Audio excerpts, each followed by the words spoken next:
Hi, everybody. Good morning from me as well. Thank you, Laura, for moderating and taking care of us today.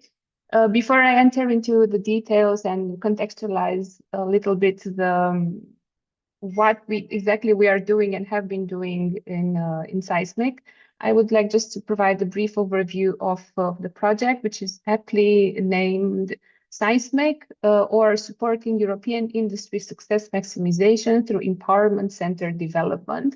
I would just like to ask you to remember a couple of keywords from this title, because you will see them during the course of our presentations. So the first keyword is or key concept, industry success maximization and empowerment of workers, because these two components are the core of our project. We are 31 partners and have been working for the past year and a half, and we still have 2 years and a half to go for this endeavor. We are partners from industry, academia, NGOs, worker representations, and business organizations, with a common goal, quite ambitious one, if I may, to achieve a brand new wave of human-centric, tech-enabled, collaborative Industry 5.0 workspaces. And again, a couple of keywords here that you may want to remember. So it's both human-centric and tech-enabled, because spoiler alert, we don't believe that there is a trade-off between being human-centric and enabling technologies in the workplace, but we believe that the key to competitiveness is putting the two of them together. As I said, we are very, let's say, practical, or a practical-centered project, in the sense that SEISMEC is a mosaic of piloting experiences. We work with 17 pilots across all the major industry ecosystems of the European Union and beyond, aiming to achieve or to demonstrate that there is a possibility to have empowered and human-centric workplaces while integrating advanced technologies in the world of work. And we, of course, our aim is to shape the future of work with solutions, both technical and social science-based solutions that prioritize employee well-being and fulfillment. As I said at the beginning, so we believe that there is no trade-off between human centrism, between worker empowerment and industry and organization success maximization, but rather they work together. And this is the core of our approach, which is we call it a SEISMEC shift. Because we advocate for an Industry 5.0 that is not just an evolution of the current framework of 4.0, but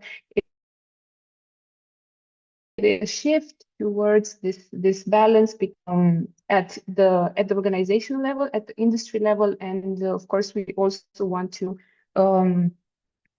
influence, and provide evidence-based recommendations meant to connect workers, industry, and policymakers, so that we can, as you're going to see in my presentation, put policy into practice, of course.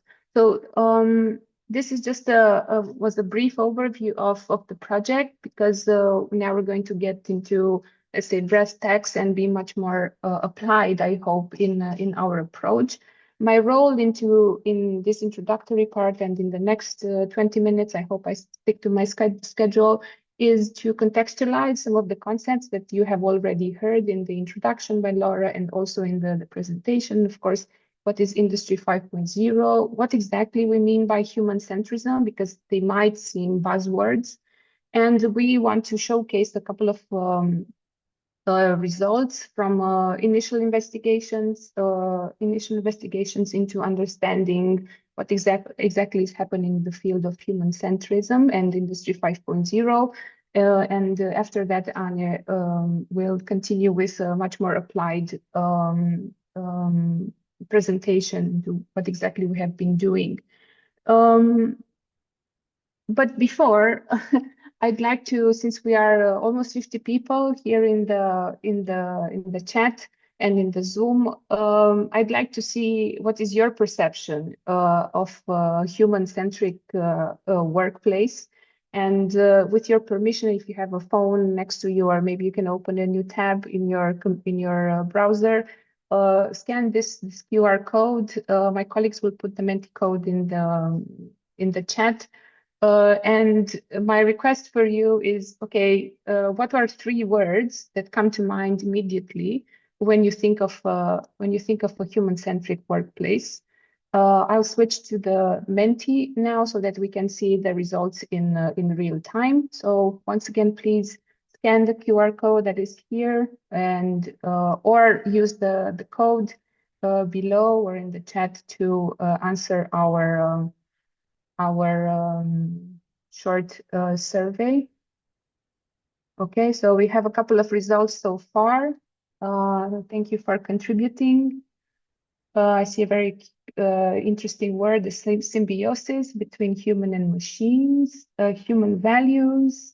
Innovative is now in the in the center. I'll put up also the QR code if you still want to join.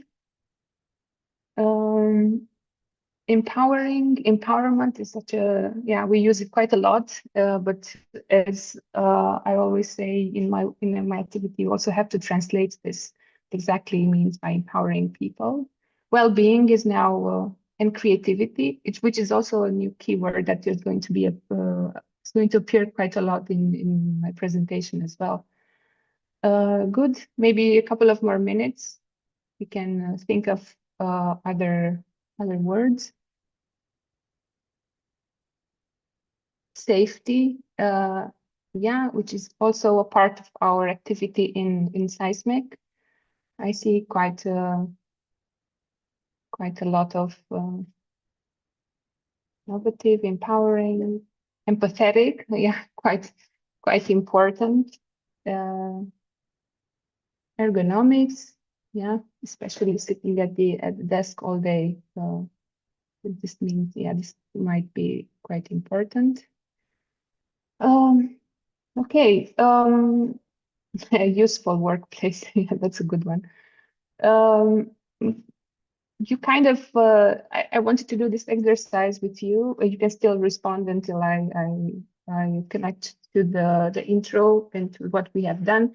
You kind of can already understand, or we can understand, sorry, we can see a bunch of perspectives that kind of match with what we have found in the literature, but also what we research currently. And also, again, maybe remember a couple of keywords: creativity, safety. These are going to be part of what we call the seismic shift, which you're going to see in a minute. So thank you for the responses. I want to go back to the presentation. If you're still in the mood to fill out this short wisdom of the crowds survey, that would be also lovely for us and have quite a nice result of this workshop. And okay, switching back to the presentation. So the remainder of the presentation is going to be focused on the three main aspects. Okay, how do we move, or what does the literature and what does the policy say about moving from 4.0 to Industry 5.0? What is this all about? How do we translate Industry 5.0 into actionable initiatives? And what is the seismic approach, and maybe why is this approach a little bit different than what has been researched or implemented at the European level? And finally, we will have a short exercise into, okay, how do we assess a human-centric approach in the workplace? Because in SEISMEC, we have developed a self-assessment framework for understanding if your workplace and your organization might be on the road towards human centrism. But first, also a few caveats. We are still an ongoing project, so the research is still evolving, and many more activities are going to be planned, and many more pilots are going to be tested in the future. So we're still a work in progress. The theoretical approach, as you have already seen, is rooted in the social technical systems. So we have this focus on the human touch, but it is also a project that involves integrating technology in the workplace. Our approach is, as you are also going to see in the solution, in the terminology used, is that we offer a pathway, a direction towards rethinking work. So we are not provide a definite solution. It's just as we call it, the seismic approach. And last but not least, this is of course an outreach event aimed at informing and raising awareness. So some of the things that we may present may be a little simplified, or maybe simplified in the interest of helping everybody understand what we are doing, apart from people in the project or academics that already work in the field. Good. What is our role in the also Transylvania IT cluster? Why we are part of this project and what we are doing? We have been doing research and understanding, then benchmarking what the Industry 5.0 means, because we have a background in the IT industry, and we have a background a lot in international projects, and we also work with a lot of companies in the Digital Innovation Hub framework, where we help companies integrate technologies in their activities. Okay, so let's move on to much more clear ideas.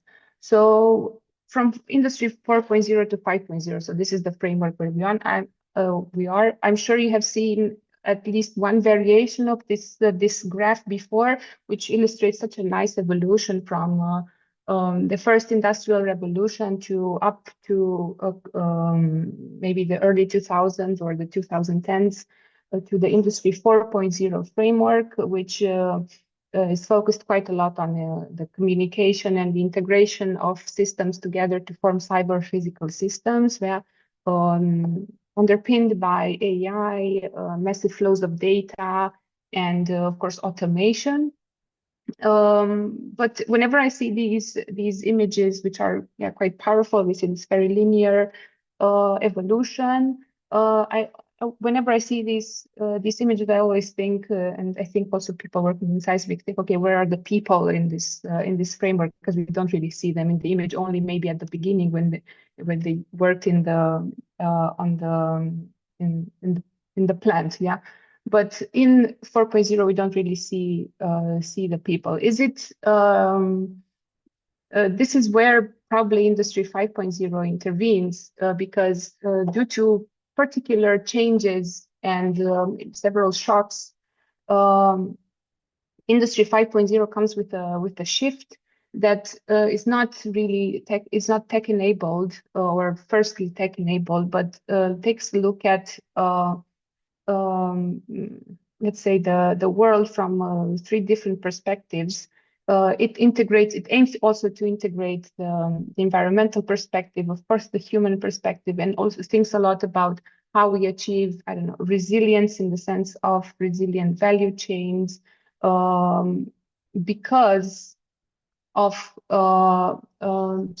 some, let's call them shocks, or let's call them shocks that have appeared in the previous let's say 5 to 10 years. So we have had the pandemic. There is much more acknowledgement of the effects of climate change and the need to do something to mitigate these effects. And of course, in the last couple of years, we have seen a bit of social turmoil that affects can affect also the world of work. And as it's really very neatly put in one of the, I think, is here policy briefs, Industry 5.0 is a policy response for these shocks and these changes that still needs to be put in practice. So we have nice words. We understand that we have to put the human in the center because we cannot eliminate people. And of course, technology is a good solution to become much more productive and efficient, but you risk maybe developing much more social turmoil if you eliminate people. Yeah. So what is different in this framework? So Industry 5.0 is much more focused on human needs. There is also a focus on human needs and human values, such as fairness, trustworthiness, and so on. And we see this also in the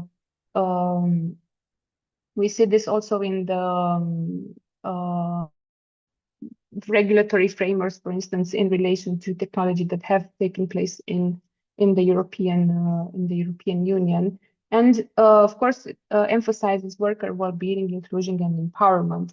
And this is where SEISMEC is rooted. Yeah, we in the project we work towards understanding how we can improve worker well-being and empowerment, as I mentioned before. Okay, but how? Yeah, so we still have to go into much more practical things. So what we did, the first deliverable in the project was an investigation, let's call it like this, into understanding what exactly has already been researched on Industry 5.0 and human centrism. And yeah, the key question from the deliverable was, what existing practices of human centrism can we identify from the literature and existing research projects? And you can see here, we did both a literature review and a research. We did an empirical research activity looking into existing European projects on Industry 5.0 and human centrism from the past 10 years. And we had identified a few ways in which human centrism might be defined or might be approached. And one of these examples are here. So human in the loop as a methodology to develop AI was quite prominent in the research activity. Humans as control elements and design criteria of technology was also a nice way of putting it. And I think one of the most present concept was this idea of collaborative intelligence, which you also mentioned at the beginning when we did the wisdom of the crowd survey. This collaborative intelligence, merging human and artificial intelligence.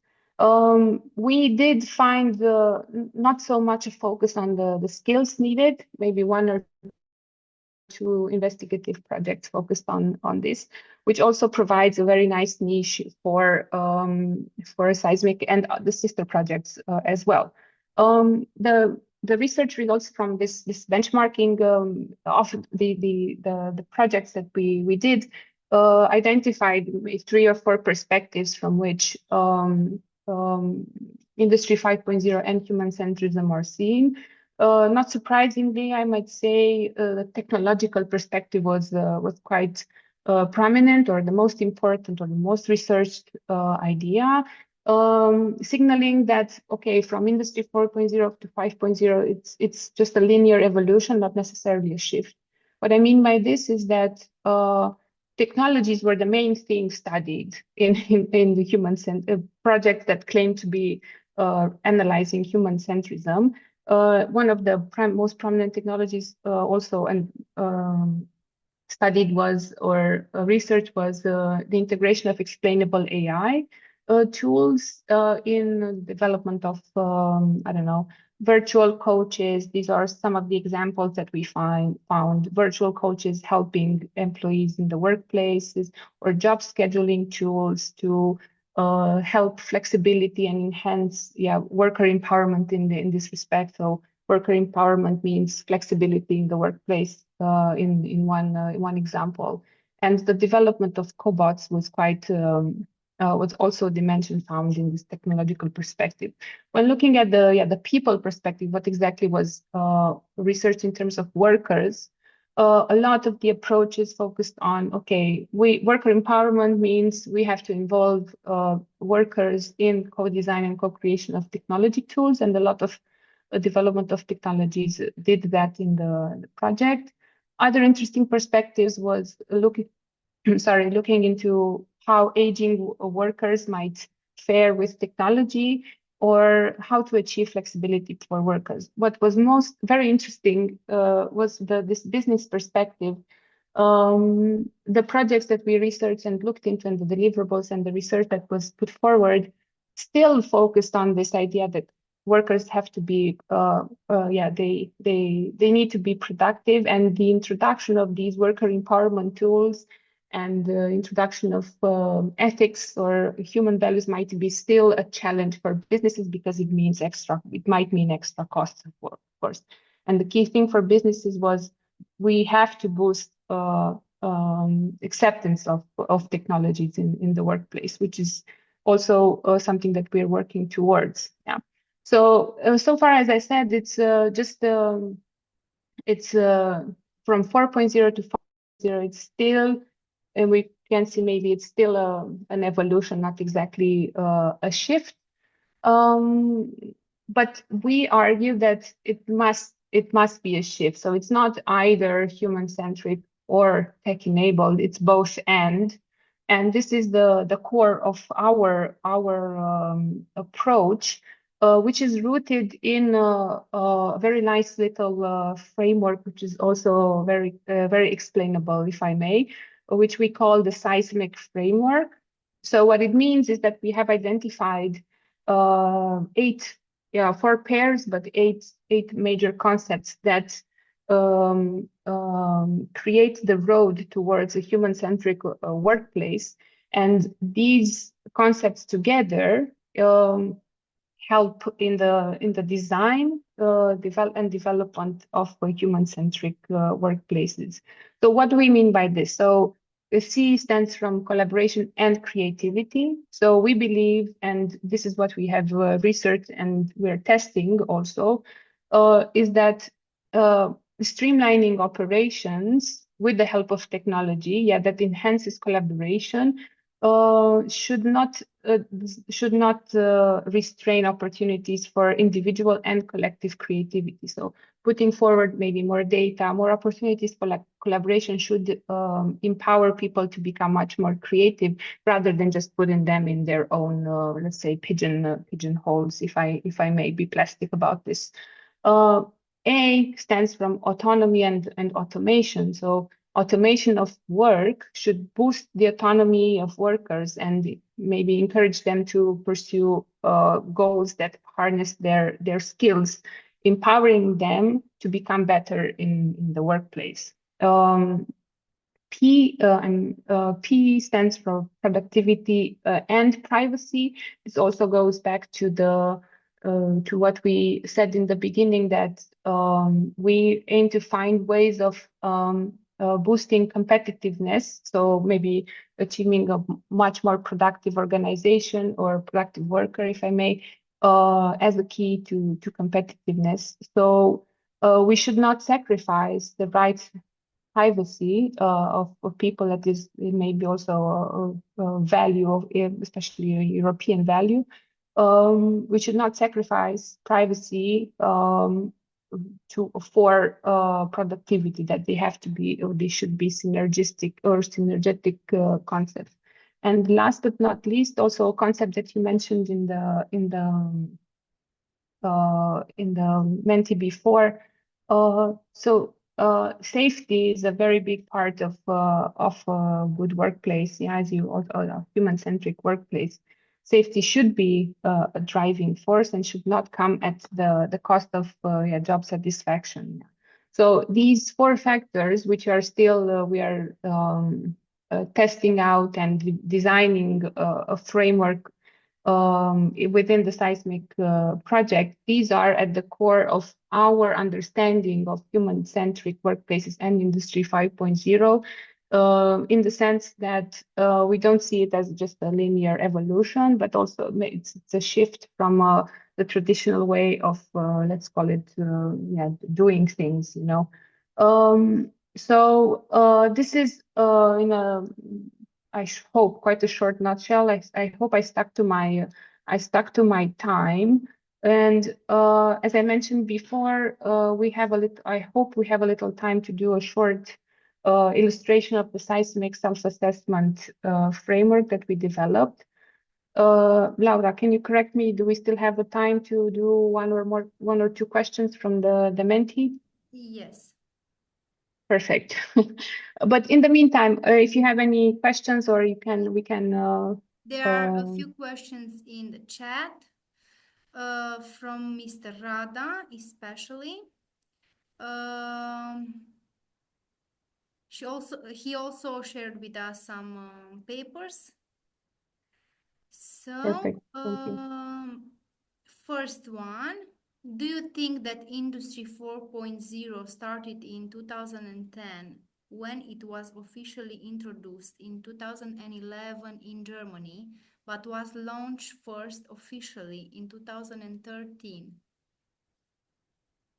You mean the question is when I think it Why do you started. think? Why do you think that Why?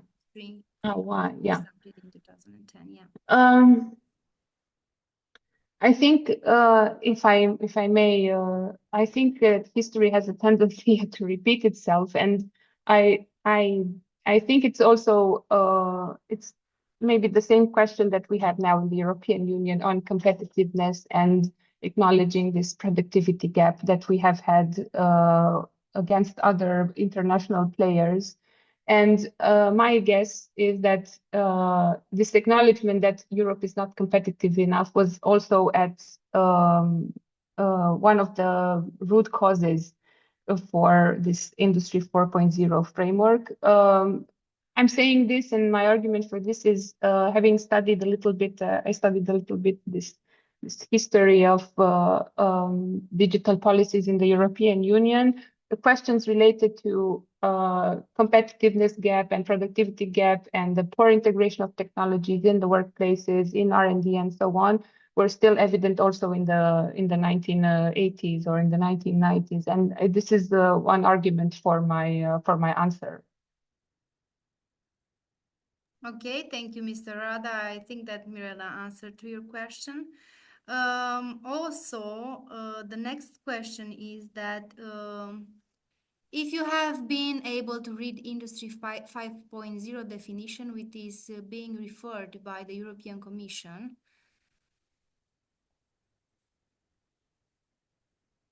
also from This, Mr. Rada. I'm sorry, I don't, so if I If read the you definition, have been able to read Industry 5.0 definition, which is being referred by the European Commission. in the references for this presentation, sorry, here. So for this presentation, not necessarily for the this. I skipped this. Sorry, I forgot to put one reference. We use the SEIR the SEIR policy brief and policy documents that studied Industry 5.0. I think in 2022, if I remember correctly. So this is what we used for the presentation. Oh, I'm sorry, I missed this link here. Perfect. Thank you very much, Mirela. I'm afraid that we will not have any time for other questions. We will see at the end of the workshop if we do have a little bit of time for more questions. So I think I'm going to go to the next presenter. Thank you, Mirela, for your beautiful presentation and for presenting us this shift. As I said, our second speaker today is Anne Vries, a scientist innovator at TNO, the Netherlands Organization for Applied Scientific Research, where she's worked for nearly 2 years, and comes from a background in human movement sciences, and her work is deeply rooted in the interaction between people and technology, with a strong emphasis on the human. Her research focused on three applied fields of technology, all aimed at improving labor and labor conditions, both cognitive and psychical. At the core of her work is a guiding principle: technology should adapt to humans, not the other way around. So, Anne's presentation will take us through practical solution and design guidelines that support human-centric innovation in real-world industrial settings, drawing and applying research and real-life company cases. So, Anne, please, the floor is yours. Thank you, Laura.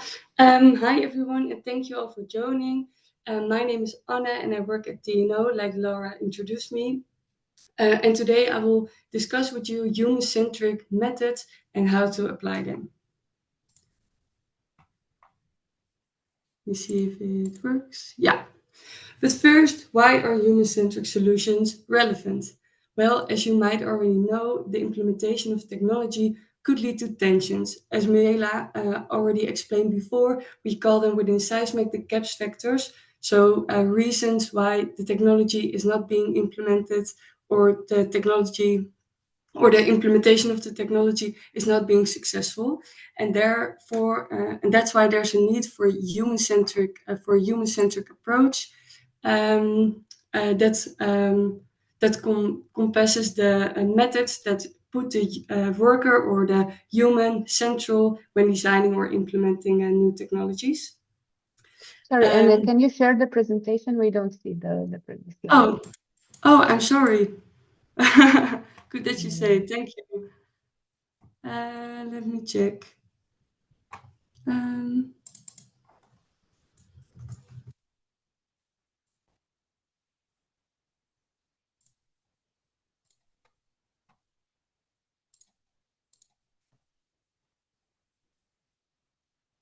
you see my screen now? Okay, that's great. Thank you, Mirela. Okay. So as I was saying, I'm sorry. As I was saying, methods, human-centric methods and how to apply them. And that there's a need for a human-centric approach. So these are methods that put the worker in the center when you are designing or implementing a novel technology. But which methods are available, which ones should you pick, and how should you apply them? And that's where I will be focusing on today. I will first start with another short introduction to SEISMEC, very short about the project, but more about my role in it. Then also, what did we do within this part of the project, and what did we find? So an overview of the methods that we have collected. Then I will explain a little bit more about the systematic approach we used and are developing in SEISMEC. And then I will show the systematic approach in a practical example of one of the pilots that we have visited and where we used one of the methods there. And at the end, I will show you where you can find the descriptions of these methods. So first, a short introduction. As you already know, SEISMEC is a European Union funded project on Industry 5.0 with a focus on technology implementation. This technology implementation is directed on companies who want to implement who are present in the industry and want to implement a novel technology. And as explained before, we use a systematic approach to address it and to help companies with a successful technology implementation, and at the end, enhance the industrial competitiveness. As explained before, this is needed because of the difficulties that may come across. By using the systematic approach, you could do this in a better way. The systematic approach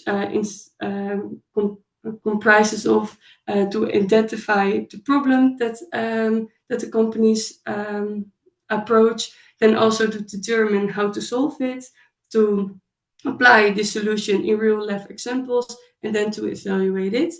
But before we go further into the systematic approach, first a little bit about my role within this project, and that was to provide the human-centric methods So the descriptions of these methods and also how to apply them with providing guidelines. I was also involved in the application of these methods in certain pilots, which I will talk to you a little bit more at the end. So you may have already seen these terms before, solution directions and design guidelines, but what are they exactly? Well, solution directions are methods, technologies, and instruments to develop, design, and implement technology in a human-centric way. Because there are many type of methods, we had to dive a little bit deeper on what they are. But before I do that, I want to ask you if you can maybe tell me what you think that are examples of these methods or technologies or instruments that help, that could be used to implement the technology. So if you want to open the Mentimeter, then I'll go to that website and present to you which answers you are giving. Let me see.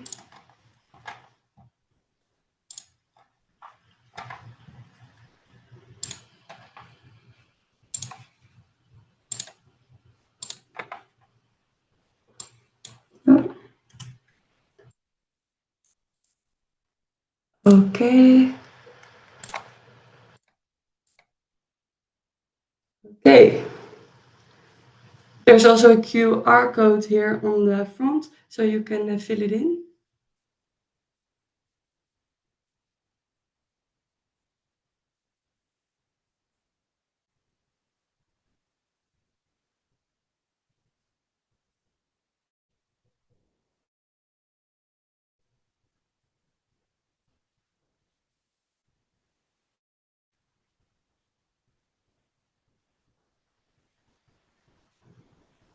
So anyone have more ideas on examples on these solution directions?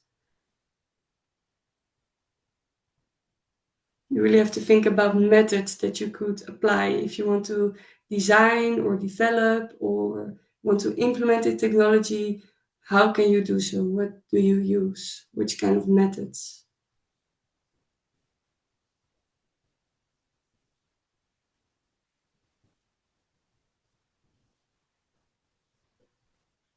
I see co-creation. That's one of the methods that we are using indeed within the SEISMEC method.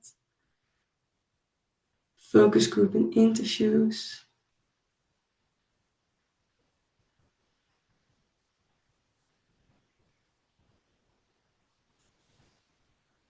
I haven't heard of technology sandboxes, so we can talk about that later maybe.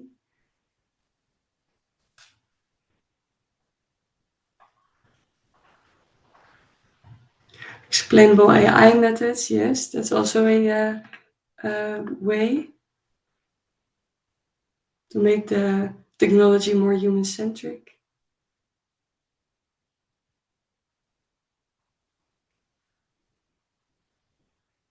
Living lab, yeah, I heard of that before as well. Open innovation.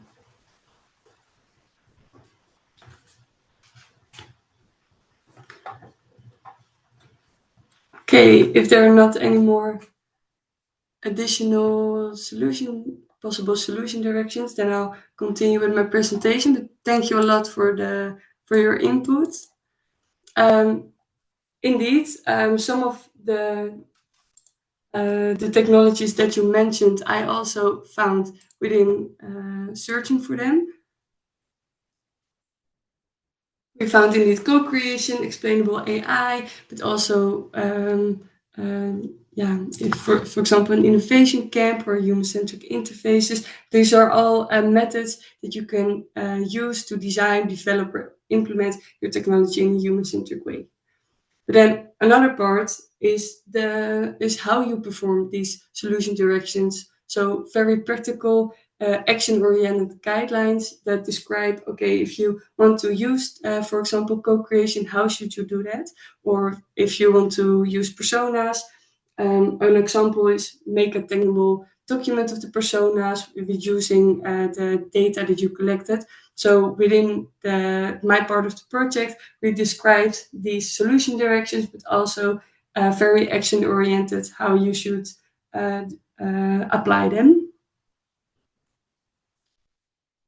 But then the question may arise, how did you find all of these solution directions? Well, we did a lot of expert interviews with experts on the field. For example, people who have experience with technology implementation, but also in socio-technical fields or design fields. Also human-centric interface, ethical experts. We had a lot of experts that we could interview. In addition to that, we did a literature search of available literature to dive a little bit more deeper in what existed. And when we found all kinds of these methods, we had workshops to be able to categorize them, but also to filter them. What is a human-centric method and what is better to leave out? And we also made a connection to other parts of the project, which was done in an online workshop. Additionally, we did some questionnaires among the pilots that are involved within the SEISMEC project, which is very important because they have a lot of important inputs they could give us, for example, on if they were familiar with some of these solution directions, but also if they already applied them. And it was good to have them involved within the work that we did so that they know what's going on within the project. Then you might be curious about the solution directions that we have found, and I'll show them here in this overview. I'll walk you a little bit through it. As you can see, we have several types of categories. Starting at the top, we have the design methods on ecosystem level, which are focused on the entire system. So if you want to implement the technology, but then on a broader audience, for example, actors of the government, business, employees, all are involved here. And important here is that you take ethical values into consideration, but also the human values. So these are the highest level of solution directions that we have found.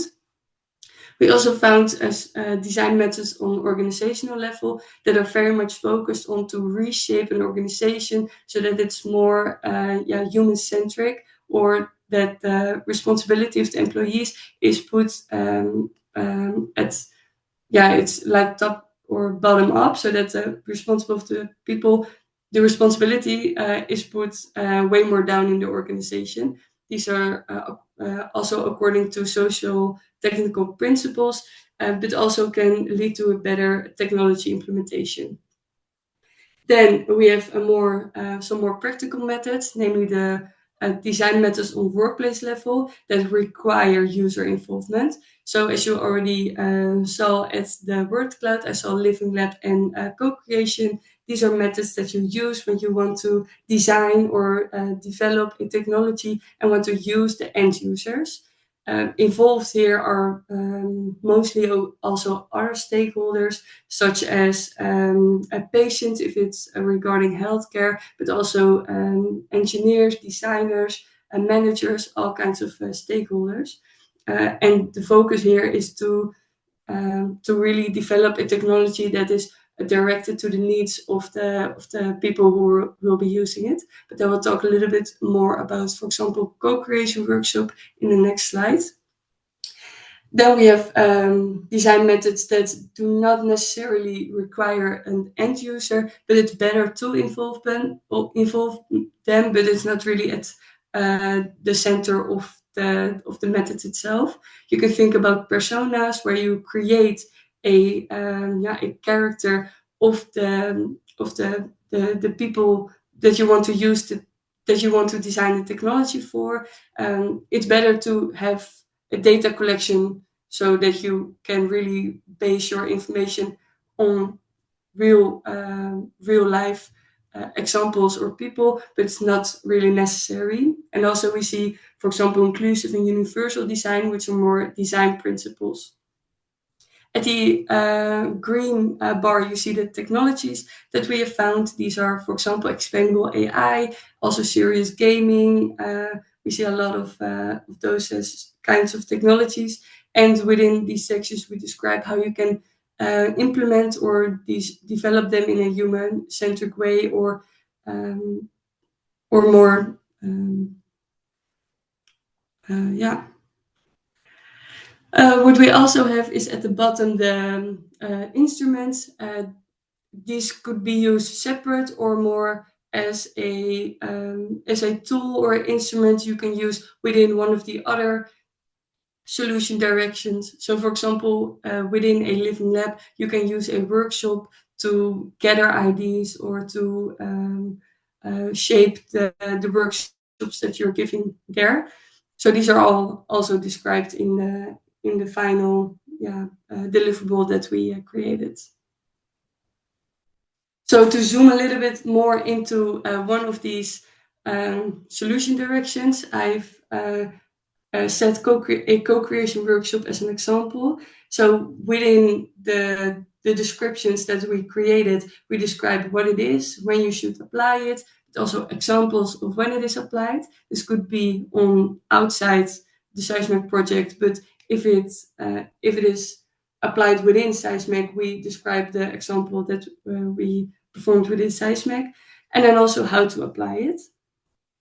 So, for example, a co-creation workshop is a collaborative session where you involve stakeholders in the design process, and we describe that in that piece of text.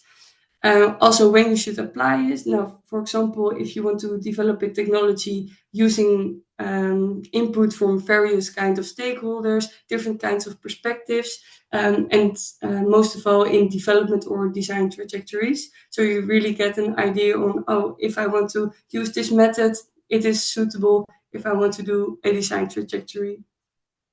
Then one of the pilots we examined a co-creation workshop in is ATES wind power. I'll talk a little bit more about that later, but we described in the descriptions the application of this, of how we performed the co-creation workshop at this pilot. And last but not least, the design guidelines, how to apply it, for example, to schedule enough time, to limit the group size, or to prepare one of the questions you aim to address. And that's all described, and I will show you later where you can find them. I talked a little bit about the questionnaires we set out before. Well, to ask the pilots that are involved within the SEISMEC project, we also set out a questionnaire to ask them if they were familiar with the methods that I just showed you, and everyone was at least one of the pilots was familiar with all of the solution directions that we found, but also everyone was intended to use one of these solution directions. You can see that at the y-axis that at least one is green and at least one is purple. And we asked them if they were intended to use, and in a follow-up questionnaire, we asked them if they were intended to use the solution directions, what do they need for us to describe within these guidelines, but also if they were familiar with the solution direction, if they already applied it, and if they could give us some input that we could use for further description. But this is a lot of information, but it's just a little part of the SEISMEC project. So I want to give you a little overview of which part the solution directions and the design guidelines play in the bigger part of the SEISMEC project. So how it all relates to each other, and also how it relates to the pilot. So I want to give you the practical example. So here you can see the systematic approach that we use within SEISMEC. And if we start at the first text, a pilot that comes to SEISMEC wants to implement a novel technology, but it could also be more directed to other organizations. So in this case, I wrote down pilot, but any organization could could follow this systematic approach.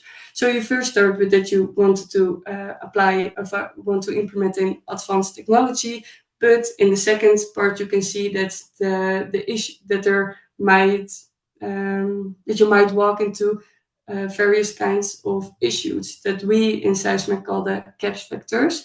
In order to solve these problems or these issues, you can use one of the 4 factors that we defined.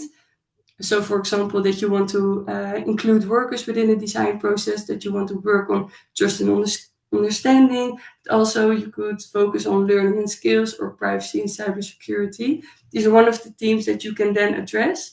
And linked to that theme, there's a solution direction that is able to address this theme. And solution direction are just the methods that I showed you before. After you picked one of these methods, you can apply them. We have prescribed the guidelines how to do so, but within SEISMEC we also have experts who could give advice on this, and also we develop other kinds of methods how you can apply them. And at the end, you also have to see, did it work and was it effective, this method? So that's a little bit of the systematic approach. And to make it a little bit more practical, I'll show you the example of ATES Wind Power. ATES is a company in Turkey who builds parts for windmills. The employees have to weld parts together. You can see the big parts. They have to weld them together, but also work on heights if they need to make any adjustments on the top. They wanted to implement a virtual reality training to make these the trainings to do this welding or this working on heights more safe. But since it is a technology, the virtual reality training doesn't always land right within the employees. They had that problem before and they wanted to address it on time this time. So that's why they wanted to include employees within the development of this virtual reality training. And they did that by means of a co-creation workshop. So I filled in the systematic approach for the example of ATES, and I will walk you through this. So first, ATES wants to develop and implement a virtual reality training. As you can see, I was able to see the virtual reality training myself. They developed it with another company. And in the virtual reality training, the employees have to follow a certain workflow. For example, if they need to have control over a welding machine, they need to know which buttons to press, how to use it in a safe way. So that's why they wanted to develop the virtual reality training. The idea of ATES was to enhance the safety, because there comes a lot of risk with the work they do. For example, I told you about the welding of these parts together. As you can see here, they use machines to weld it together, but it comes along with a lot of safety risk. And also at the right, you can see the man lifted machine, where the workers work on a few meters high, which could also lead to safety issues if not used correctly. But they did want to have the training as much suitable to the employee, so that they're satisfied with it, satisfied with the training, and also more satisfied with the work they do. So therefore, to be able to enhance or to ensure that safety and job satisfaction are realized, they wanted to include workers within the design process of the virtual reality training. Within ATES, we did that by a workshop, and within this workshop, we included several kinds of stakeholders, such as research and development engineers, but also safety specialists, welding engineers, operators, and inspectors, which all came together and include them within the design process and showed them the virtual reality training. So as I already said, we used a co-creation workshop. This co-creation workshop, we shaped that together with ATES. They really did all the work. We only advised them on how to shape the workshop and which content to show and what a good workshop should look like. So they started with a short demo of the virtual reality training, and then the participants were asked to give feedback on the workflow that was created by the engineers. So you have two workflows, one for the working on height, so with man lift, and one with welding training, so to manual the welding machine. We hang up the workflow, and participants were asked if anything was missing or if there were mistakes, what possible mistakes could be made, but also if a mistake was made, what kind of information should the operator get, and how should the virtual reality show this type of information. So you see the colored post-its, they color-coded the information that they want to give back to the designers. So we did a co-creation workshop by involvement of TNO and with the prescribed guidelines. Examples of the guidelines that we used was, for example, to involve the end users in the development and in the testing phase, also to limit the group size, and also to schedule 3 to 4 hours to perform the workshop. So these are all the practical guidelines that I told a little bit about before, but this time applied to the ATES workshop. And of course, in the end, you have to see if it worked. So we have to evaluate it with methods and instruments. ATES, the workshop was in Turkish, so you might not understand, so I'll explain a little bit.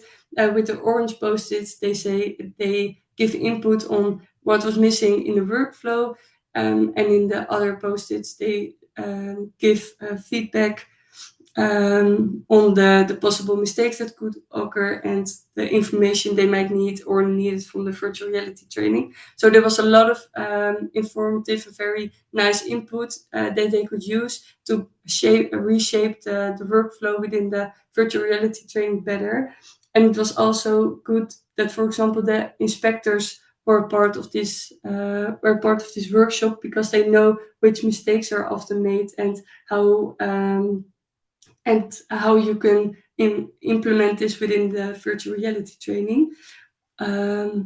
Also some things that were added was, for example, if you hold a certain tool, that you get a vibration from the virtual reality training, and all those kinds of tips or wishes were hang up on the part of the virtual reality training, the feedback about that.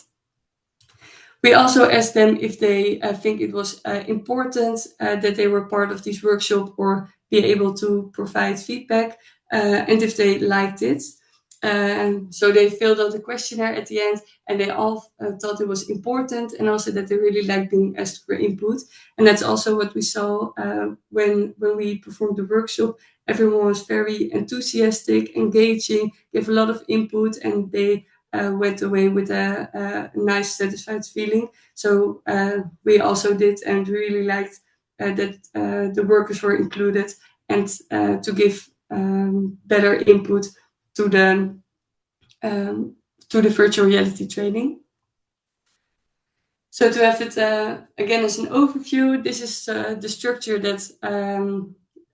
that we followed also with ATES as an example, but of course it can also be applied to other organizations and help them to better implement a technology, to involve the workers within the design process, and to better make them according to what they need and what they want. You might want to know where you can find all of these methods and information. well, we within the SEISMEC project created a website with with the solution directions written on them. And I can show this to you.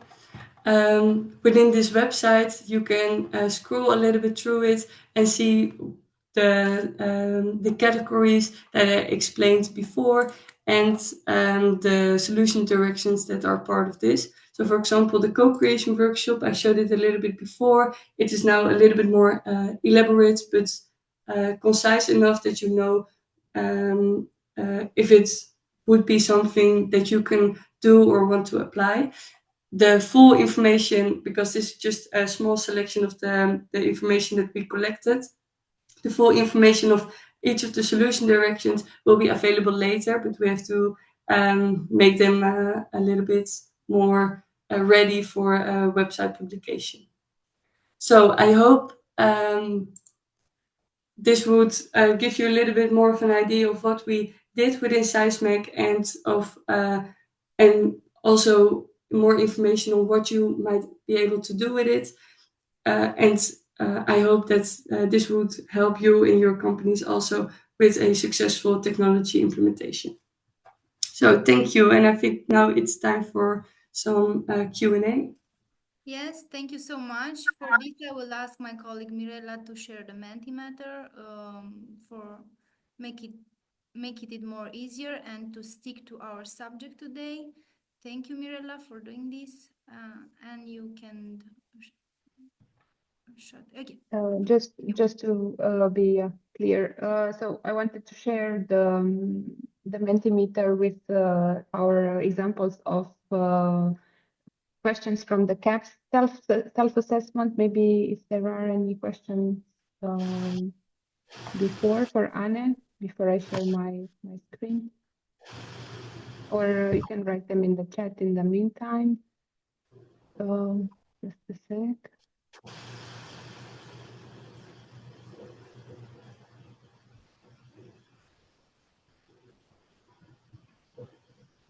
So please, if Mira is sharing this with us, if you have any question for Anne and the presentation and the solutions directions that she provided, the practical solutions on how to support human-centric innovation, please just leave them in the chat, and I will take them afterwards.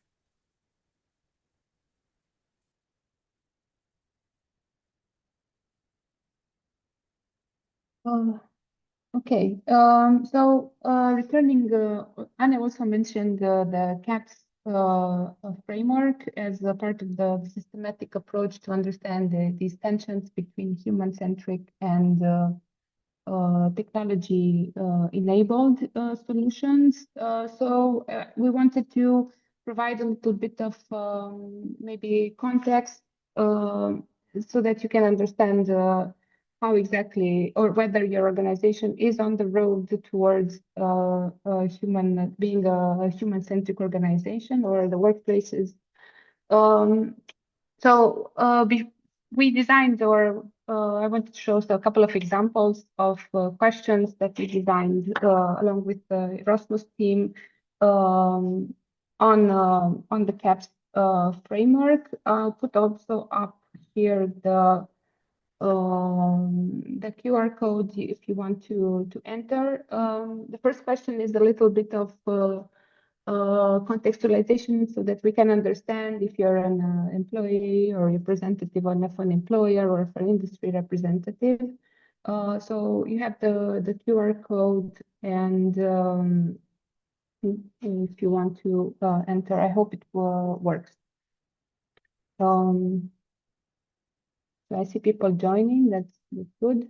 So employer, employee. So there's a lot of people in the chat.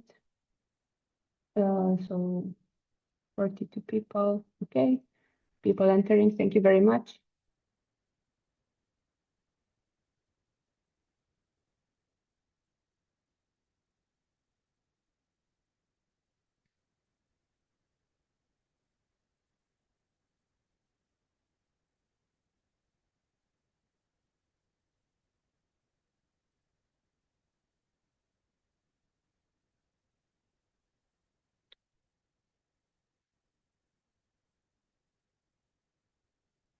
Okay, so there's a balance, but more people are joining and answering, a lot of employees.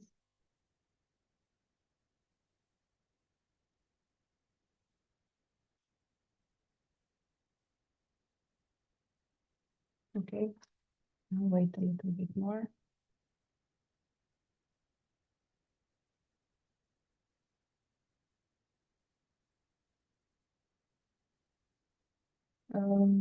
Good, so we have a lot of worker perspective here.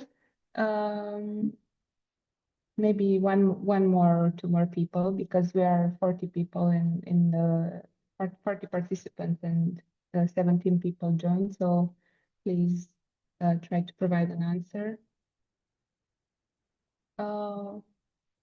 Okay, if not, we can move forward in the interest of time.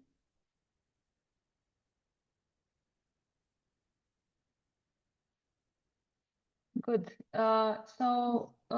These questions are related to the first C in the CAPS framework, so cooperation and creativity.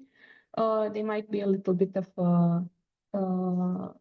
they require a little bit of thought, maybe. So this is the one of the questions from the self-assessment. I can also show it in the site later, so you can see the entire roster of questions. So I think, have you, if you're an employee, have you been involved in the introduction of technology in the workplace? And of course, how? This is an open-ended question, if I'm not mistaken. You can.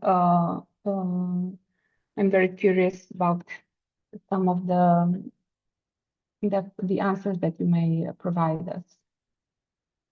So it can be,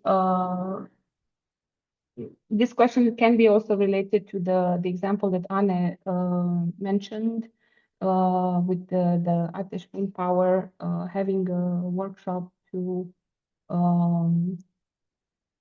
involve worker perspective in the training of, in a VR training of workers. This is one example. I'll let you think a little bit.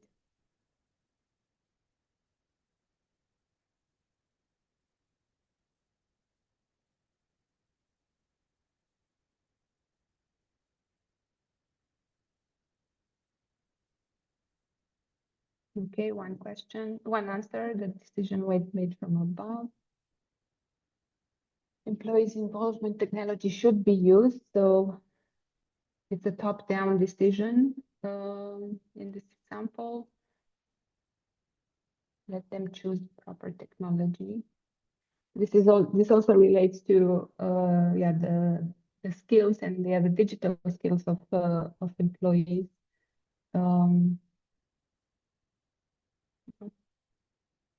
Maybe one or two more answers.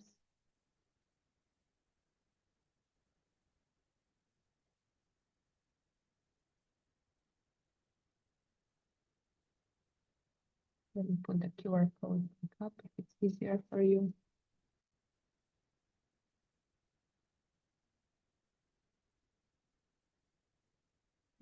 Trainings. Well, this might mean that the technology has already been decided. So the workers, do the workers have a say in this or not? So whoever answered with this yes by training, maybe can respond in the chat and tell us whether this is the case.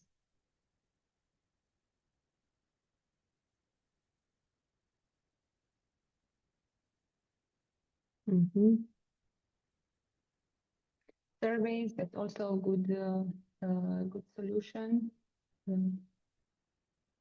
Okay, so far it's can be thought of a split, maybe one more answer, and then we can move on to another example of a CAPS self-assessment question.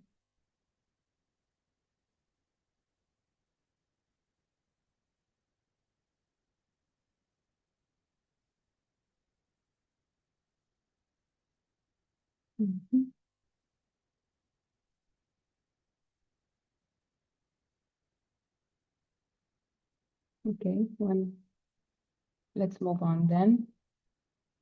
Let me move to the second pair so that we can cover more questions. So the second one refers to autonomy automation. This is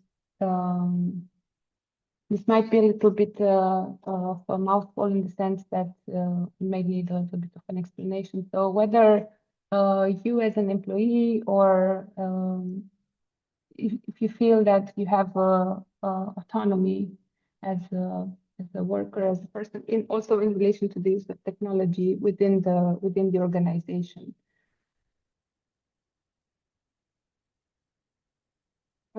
I think this requires a little bit of reflection. Flexibility is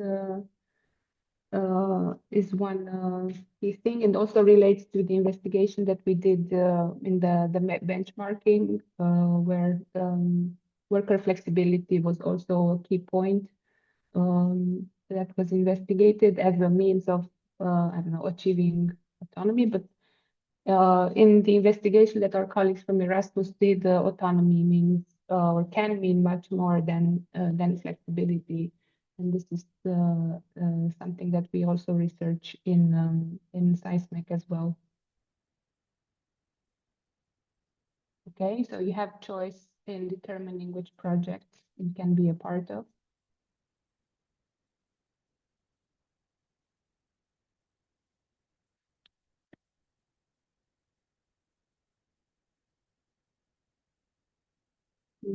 Self-organizing in the level of effort to collaboratively perform a task. We have this this freedom, okay.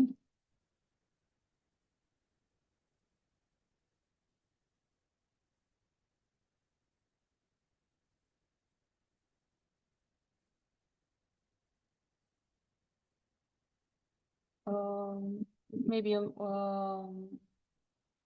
one more here. How do you describe this, the organization's approach to integrating automation? Is it priority? Does it supersede maybe the needs of the workers, or maybe the other way around?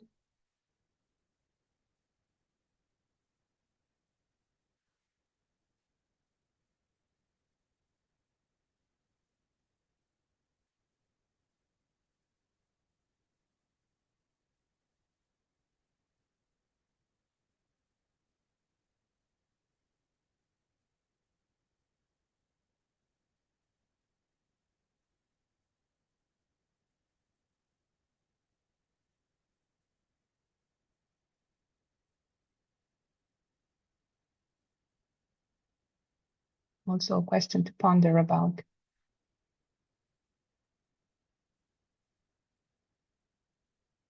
So information is one, but just informative and not necessarily active discussion is also in the research that we did on the benchmarking.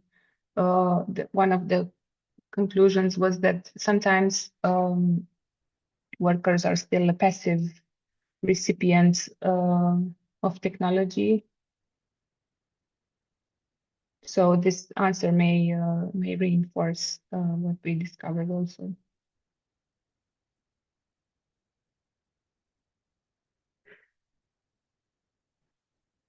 Okay, maybe one or two more answers if it's possible, because we are running a little bit out of time.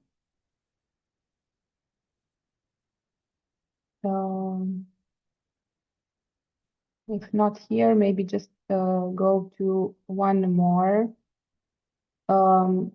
I'll stick to this question also because previously you mentioned, a lot of you mentioned that flexibility is one key part of your autonomy.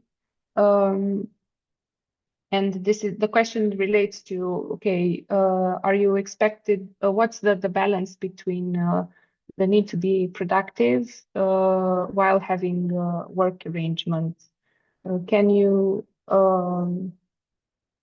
what is the experience in your organization?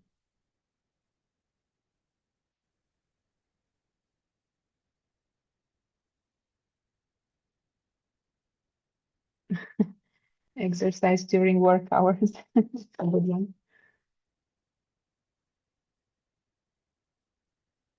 So if you can be productive during the, much more productive, that allows for exercise. This also relates back to the initial questionnaire when we when we discussed about how you see a human-centric workplace, that ergonomics was one of the answers. So exercise may be also a prerequisite, if I may allow a question, a short joke on this one. Starting earlier. So you need to be much more yeah, let's say committed to the job when you work in flexible hours.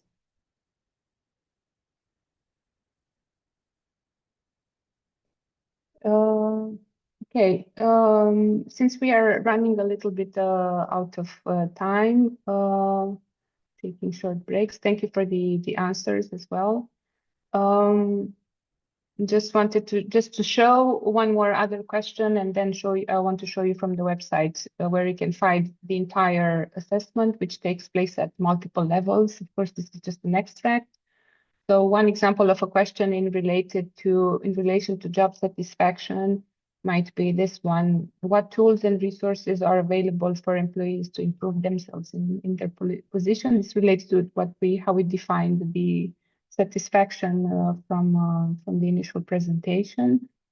And if I may, I can just refer back to the SEISMEC website. So if you go on the home page, I think here under CAPS self-assessment in the About section, you can see our, let's say, the thought process through which the colleagues at Erasmus went through when they designed this self-assessment, which it is in the process, and it's going to be much more refined once the experience of the project goes forth. And the questions are targeted at three categories, which is also evident from the logic of the project. So we will work on the worker level, organization level, and the industry level as well. And you can see here, for instance, short descriptions of the concept, how we approach what we think is collaboration, so teamwork, communication, sharing, and questions for self-assessment at the three levels I discussed a little bit. So we can also play with the self-assessment and also the solution directions that Anya showed us, which are available on the website. And with this, I think I can stop my share and circle back to Laura for the final part of the workshop. Thank you so much, Mirela, for this Menti and for the questions, and thank you all of you who answered and who just listened to the answer, because I think it is important. I kindly ask Anne to reshare the presentation, the last slide, in order to encourage you to find out more about SEISMEC project and to subscribe to the newsletter.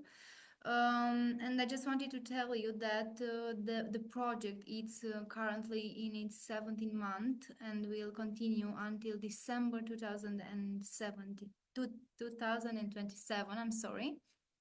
And we do look forward to more upcoming workshops and collaborative activities. And in June 2030, we will also present the SEISMEC. In June 2026, I'm sorry, we will also present the SEISMEC framework. Also, if you do want to contact with my colleagues, do you have any questions, please, you have the contact points. You can send us an email. Always, we are here to answer your questions. Thank you for joining this amazing webinar. Thank you to our speakers that made this workshop directly to the point to get to know a little bit better the Industry 5.0.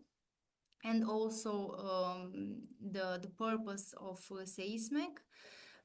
Thank you for being here with us in such a big number. It's really impressive, and we do hope that it was useful. Again, have a very nice day, and